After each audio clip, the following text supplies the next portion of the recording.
بشیر بن مہاجر نے حدیث بیان کی، کہا عبداللہ بن بریدہ نے ہمیں اپنے والد سے حدیث بیان کی کہ ماعز بن مالک اسلمی رضی اللہ تعالیٰ عنہ رسول اللہ صلی اللہ علیہ وسلم کے پاس آئے اور کہا، اے اللہ کے رسول، میں نے اپنی جان پر ظلم کیا ہے، میں نے زنا کا ارتکاب کیا ہے اور میں چاہتا ہوں کہ آپ مجھے گناہ کی آلودگی سے پاک کر دیں۔ آپ نے انہیں واپس بھیج دیا۔ جب اگلا دن ہوا وہ آپ کے پاس آئے اور کہا، اے اللہ کے رسول، میں نے زنا کیا ہے، تو آپ نے دوسری بار انہیں واپس بھیج دیا۔ آپ صلی اللہ علیہ وسلم نے ان کی قوم کی طرف پیغام بھیجا اور پوچھا، کیا تم جانتے ہو کہ ان کی عقل میں کوئی خرابی ہے، یعنی ان کے عمل میں تمہیں کوئی چیز غلط لگتی ہے؟ تو انہوں نے جواب دیا، ہمارے علم میں تو یہ پوری عقل والے ہیں، جہاں تک ہمارا خیال ہے یہ ہمارے صالح افراد میں سے ہیں۔ وہ آپ کے پاس تیسری بار آئے تو آپ نے پھر ان کی طرف اسی طرح پیغام بھیجا اور ان کے بارے میں پوچھا تو انہوں نے بتایا کہ ان میں اور ان کی عقل میں کوئی خرابی نہیں۔ جب چوتھی بار ایسا ہوا تو آپ نے ان کے لیے ایک گڑھا کھدوایا، پھر ان کو رجم کرنے کے بارے میں حکم دیا تو انہیں رجم کر دیا گیا۔ کہا، اس کے بعد غامد قبیلے کی عورت آئی اور کہنے لگی، اے اللہ کے رسول، میں نے زنا کیا ہے، مجھے پاک کیجیے۔ آپ نے اسے واپس بھیج دیا۔ جب اگلا دن ہوا اس نے کہا، اے اللہ کے رسول، آپ مجھے واپس کیوں بھیجتے ہیں؟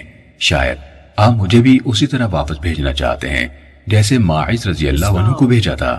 اللہ کی قسم میں حمل سے ہوں۔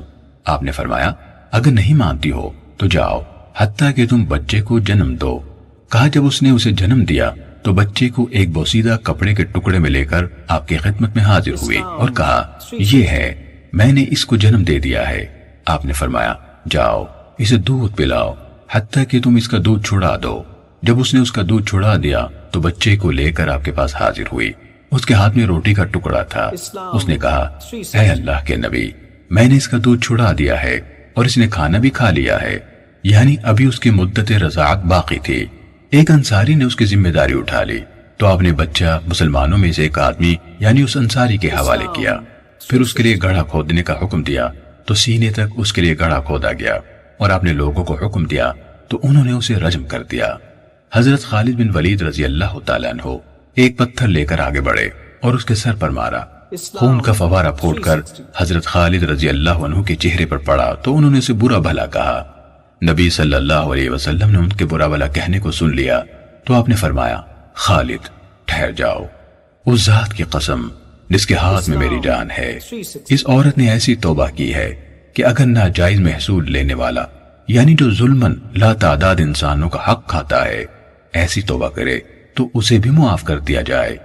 پھر آپ نے اس کے بارے میں حکم دیا اور اس کی نماز جنازہ پڑھائی اور اسے دفن کر دیا گیا۔